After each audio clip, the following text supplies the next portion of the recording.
رجعت لكم يا بنات بعد ما طلعت الطاجن من الفرن. بصوا بقى شكله جميل ازاي. طبعا هو لسه بيطلع بخار. لو قربنا لكم، لو قربت الكاميرا كده هتبصوا تلاقوا، بصوا لسه بيطلع بخار اهو. وطبعا هنقدم معاه يعني طبق الخضار الجميل ده، طبق خضار مشكل انا عملته اهو. اهو عبارة عن طماطم وجزر وخيار. ولو انت عايز تعملي سلطة بلدي بتاعتنا اعملي، لو عايز تقدمي جنبيه مخللات قدمي. هو بس هيتاكل كده بس يا بنات، طبعا زي ما انتم شايفينه كده جميل وقمر. ولو اخدنا منه بس شوكة كده وشفناه بقى، بصوا بصوا مكرونة طعمها في منتهى الجمال. بعد اذنكم طبعا انا هدوق. بصوا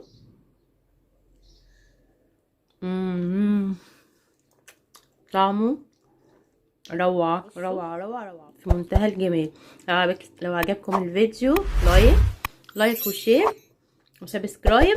وانا هسيبكم بقى واروح اكل. رجعت لكم يا بنات علشان ننفذ طاجن المكرونه اللي احنا شفناه في اول الفيديو. هنحتاج ايه علشان الطاجن ده؟ هنحتاج مقدار من المكرونه، يعني مقدار من المكرونه المسلوقه اللي هي مكرونه الفرن العاديه. تسلقيها بالطريقه العاديه، طبعا انا ما جبتش المرحله دي عشان كلنا بنعرف نعمل كده. مقدار من اللحمه المعصجه اهو، وجبنه موتزاريلا. والطاجن بقى القمر بتاعنا ده اللي هنعمل فيه المكرونه. طبعا انا قلت لكم يعني الطاجن ده بقى دلوقتي لو هتجيبيه من بره بحوالي 60 65، في محلات كمان بتبيعه ب70 جنيه. مع اننا احنا لو عملناه مش هيتكلف، يعني مش هيتكلف حاجه، هيتكلف حاجات بسيطه جدا. يعني هنشوف دلوقتي مع بعض، وهيطلع في منتهى الجمال واحسن من اللي احنا بنشتريه من بره، وهنقدمه لاولادنا وحاجه نظيفه في البيت. وكمان هناخد مقدار من البشاميل، مقدار بسيط يعني مش كتير. اهو انا مجهزاه اصلا من الاول علشان الفيديو ما يطولش معانا. احنا هنعمل ايه دلوقتي؟ اول حاجه هنعملها هندهن الطاجن اللي معانا ده. هندهنه يعني مقدار من السمنه بسيط، يعني مقدار من السمنه اهو.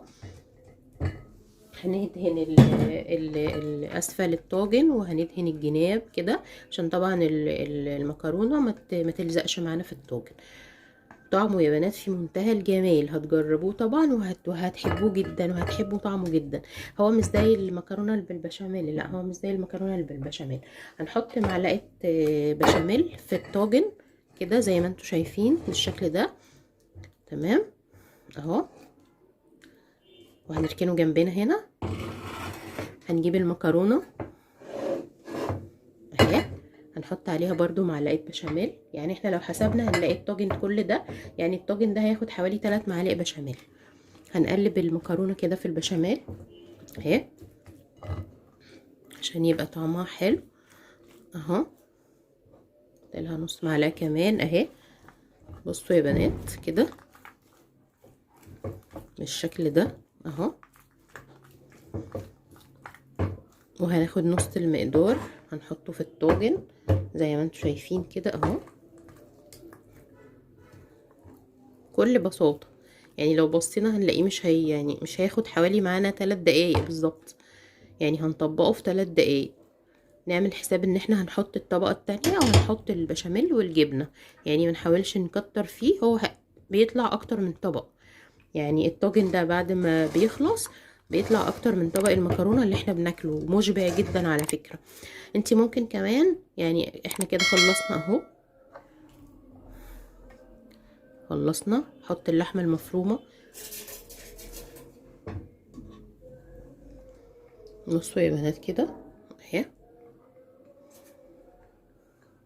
طبعا انتي ممكن تعملي المكرونة دي بالخضار من غير لحمة، بالخضار بسلة وجزر وكده.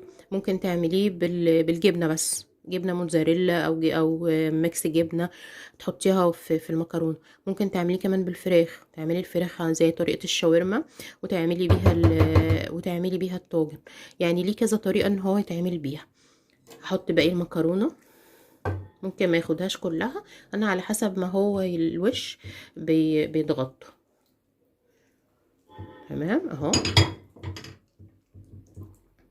واحاول اسوي طبعا علشان يعني اللحمه المفرومه تبقى كلها جوه المكرونه ما تطلعش بره كده يا بنات اهو.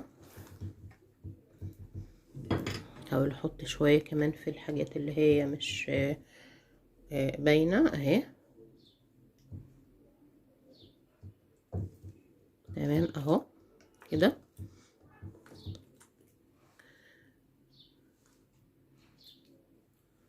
تمام.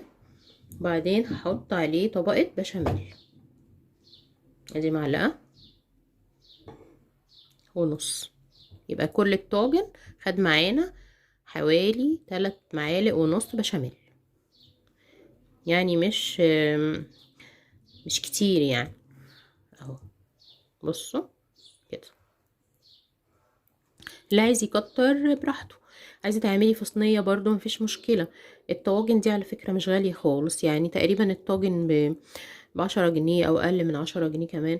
انت ممكن تجيبي على عدد افراد اسرتك، واحنا مش بنستخدمها في الاكل دي بس، ممكن تعملي فيها باميه، ممكن تعملي فيها خضار مشكل باللحمه المفرومه وتدخليه الفرن، ممكن تعملي فيها ام علي. ان شاء الله هعمل لكم ام علي ومع بعض، وهنشوفها برضو في نفس الطواجن دي. يعني ممكن تستخدميه في كذا حاجه، مش في المكرونه، مش في الطاجن ده بس.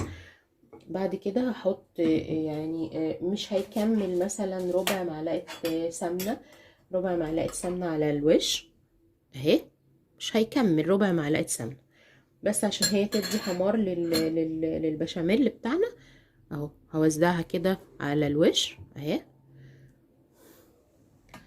هوزعها على الوش يا بنات زي ما انتم شايفين كده اهو. بصوا،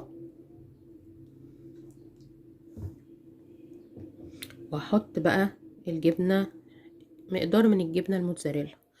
لو انت مش عندك جبنه موتزاريلا مش مهم خالص، ممكن تعمليه من غير جبنه موتزاريلا. لو انت بتحبي مشكل جبنه اللي هو رومي وشيدر وجبنه موتزاريلا حطي، لو بتحبي تحطي جبنه رومي بس حطي، لو مش عايزه خالص مفيش مشكله عادي اهو. بصوا، مش بياخد كتير يعني.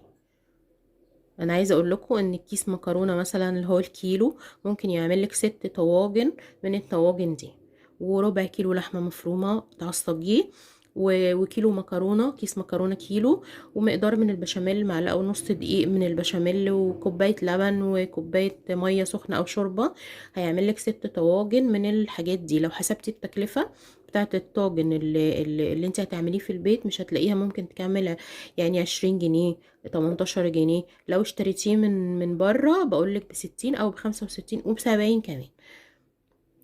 كده الطاجن جاهز معانا اهو زي ما انتم شايفين اهو. هدخله الفرن، هولع الفرن على درجة حرارة 200 او 220، وهحطه في سطح الفرن حوالي 5 دقايق يا دوبك، ان انا الاحظ ان هو بدأ يعني يسخن ويطلع بخار. هقفل الفرن وهفتح الشواية وهسويه، وهرجع لكم تاني اوريكم برضو الطاجن ده. يا رب يكون الفيديو عجبكم، واشوفكم في فيديو جديد ان شاء الله، ومع السلامة.